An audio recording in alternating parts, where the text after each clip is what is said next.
Hey guys, and welcome back to the JTO channel. And this is your match review of Brazil 1, Switzerland nil in a very overall I'd say disappointing game for Brazil in my opinion. I know they're the favorites for the World Cup, but today's performance was just very, credit to Switzerland for the way they defended. I'll give them that.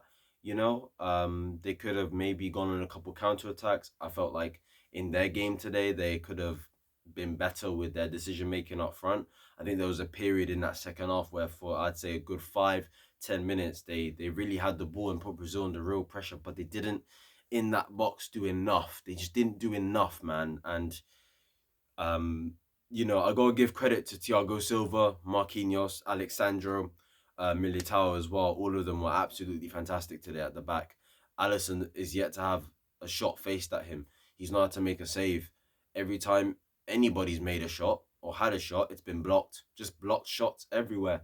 Not a single shot on target has been put on the papers against this Brazil defense. So I have to say, fair play to the defense and etc. etc. The fact that it took a wonder strike in general from probably the best defensive midfielder in the world, Casemiro, to score for Brazil, I think shows you how disappointing Brazil was, but also at the same time how Switzerland played was very tough today. Obviously, if you do enjoy this video, please like, comment, subscribe, turn on those post notifications, follow my social media down below. And yeah, let's get right into it. There's not really much to talk about in terms of the game in general because there wasn't many chances created. I know in the first half, Vinny had a chance, Rafinha had a chance as well from long range, I'm pretty sure.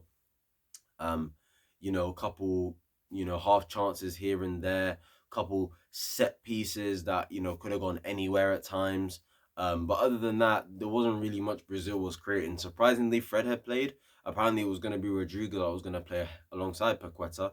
But no, it looks like Tite played Fred. And it looks like in general, over the past few days, he's been getting scrutiny of the Brazil support for, I guess, the Neymar situation. They're blaming him for Neymar's injury, asking him questions and getting onto him properly, the Brazilian people, the Brazilian press and stuff like that. And even the Brazilians don't like the way Brazil play sometimes in general, even though they are unbeaten, even though they are on a winning streak. The Brazilians don't like the way Brazil play. Obviously, Tite, they call him a very pragmatic manager and stuff like that. But I just feel like with Tite, he's like, for me, I still rate him as one of the best coaches in this World Cup. In terms of just the international level in general, he's definitely up there with Hansi Flick and Luis Enrique. One day I do hope he goes out to Europe and manages a club there, just so I can see what he does from a European point of view. Because since he's come to Brazil, he's done nothing but a good job, in my humble opinion. I know they lost Copa America last year, but that was really unlucky. And Brazil, Argentina were just unbelievable that day defensively at the very least. But in terms of this team, no Neymar, no party, man. No Neymar, no party. Like I said, there weren't much chances created. He had played Fred, Tite, with Paqueta. Paqueta has been poor. I have to say, these two games, Paqueta's been poor, man. Today he was poor, went off at half-time. Last game he was poor. Poor from Paqueta, man. He's a baller. I like him. I think everyone likes him. But it's like, you just think to yourself, he could do more, man. It feels like the only attacker so far for Brazil's front three on a consistent basis in terms of consistency and performance for our whole game is Vinicius Jr. Yes, Richarlison got the 2 goals against Serbia, but you look at his general play, his general performance, it wasn't really there. Rafinha's been awful since the first game. Serbia, he was awful again today. Vinicius Jr. is the only one in that attack that's really trying to do something, trying to take on players, using his speed, trying to be direct, trying to put really good crosses in. There was one moment in the second half, he had put a really good cross in. Richarlison just about missed. He even scored a goal today. Really composed, nice finish, but it was obviously ruled out for offside. And I think, for people who talk about VAR and say, oh, we shouldn't have VAR, reasons like this is why VAR is, pretty handy, why I still am for VAR, because they clearly caught that Richarlison was offside. The assistant referee didn't even catch that. Richarlison was offside and was involved in the goal. So fair play to VAR, fair play to this semi-auto offside thing, even though they wouldn't have needed it for when you saw it after, you saw how clearly Richarlison was in terms of being offside. So yeah, it was a really nice composed finish from Vinny, and he deserved that because I felt like he was the only really attack out of him, Richarlison, Rafinha, Paqueta that was really trying to do something. Fred had a decent game today. I know people were surprised they came in. I know a lot of people don't rate Fred, but Fred's a decent player, man. He's okay. He's not the best on the ball, but he's a good ball winner. He wins it back, and he just keeps it moving, man. He's got bags of energy as well. So fair play to him. Obviously, he had to go off because they were going for the game and stuff like that. He went off for the likes of I know Jesus came on. I know Anthony came on. Rodrigo came on as well. Bruno Guimaraes also came on for Fred. So yeah, they just needed more attacking impetus in the final third, and they got it in the end. But it came from none other than Casemiro. Casemiro, probably I would say the second best player in this Brazil squad. First is obviously Neymar, and I'll get to Neymar in a bit in terms of just the comments made about him and stuff, because I think they're absolutely outrageous. This is just a new level of agenda. But let me just talk about Casemiro's goal, man. Obviously, Vinny gets on the ball, gives it to Rodrigo, does a little flick.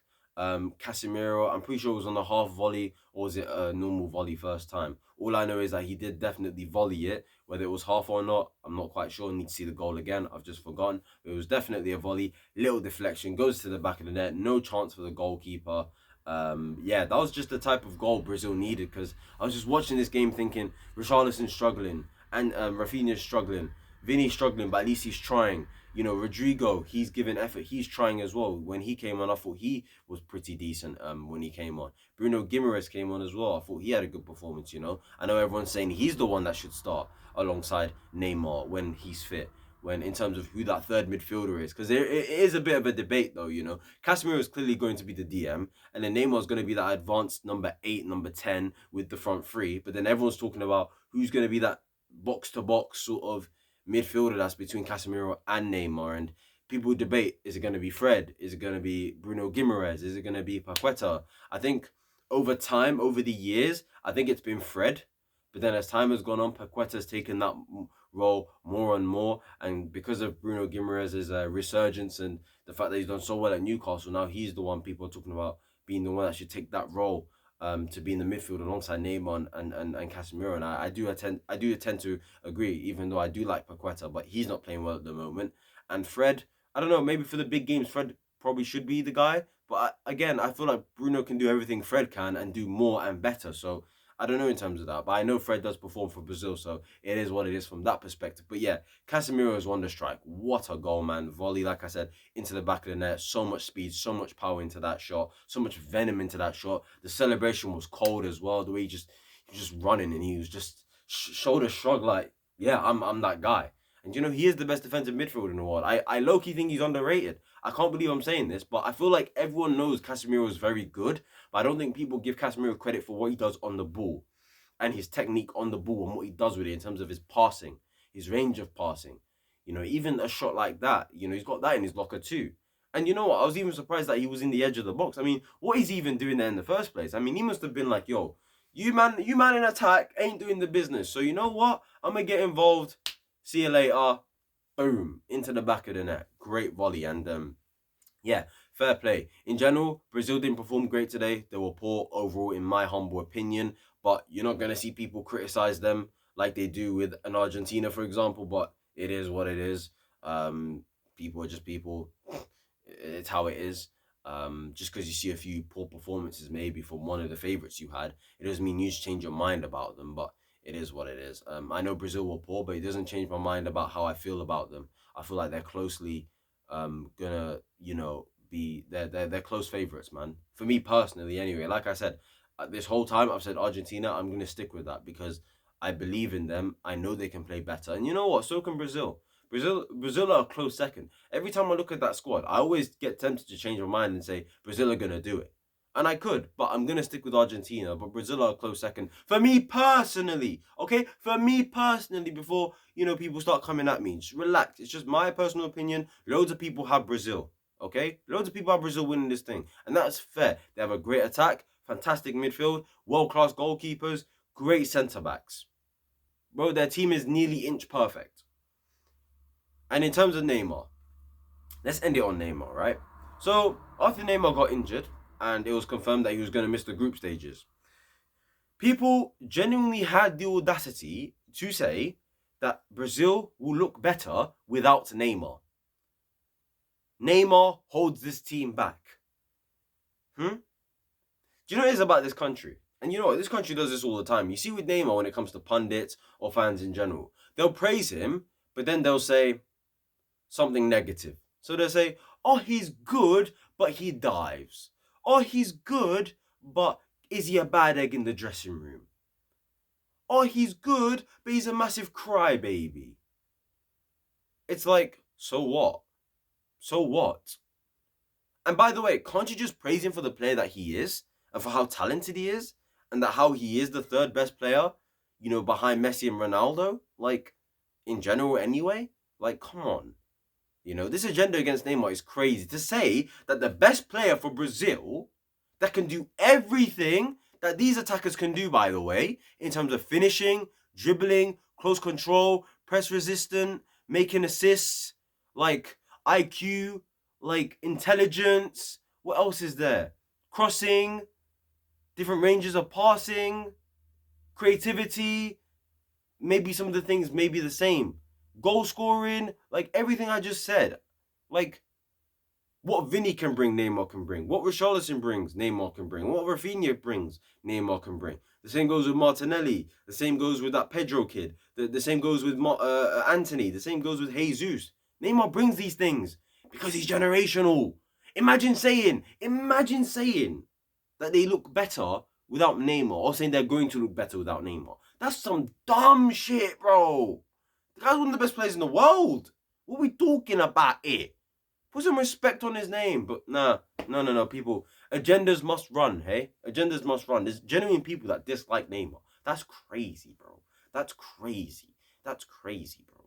Because if we're saying this about Neymar, we should be saying this about a certain other GOAT that people have as their GOAT. He's playing tonight, by the way. He's playing after this game. So, I don't know. I don't know. But I'm not going to talk about it because I don't want to. It's the same goes with Neymar. I don't want to. Anyway, it is what it is. Like, comment, subscribe, turn on those post notifications. Sorry for that little mini rant there on Neymar. At the end of the day, I am sick and tired of the disrespect this man gets. Okay, this man is going to be a huge reason. If Brazil win this World Cup, Neymar is going to be a massive reason why they do it. He's their talisman. He's the main guy. Yeah, everyone knows this is his team. This is his team. Trust me. So yeah. Anyway, like, comment, subscribe, turn on those post notifications, and yeah, I'll see you guys for the last review of the day. Uruguay versus Portugal in a massive game. We'll see what happens in that one. I've just seen the lineup, so it tends to be a very cagey game in my opinion. I don't see a lot of goals in it, to be honest with you. So yeah, we'll see you guys for the review of that game. Like, comment, subscribe, all of that stuff. Peace.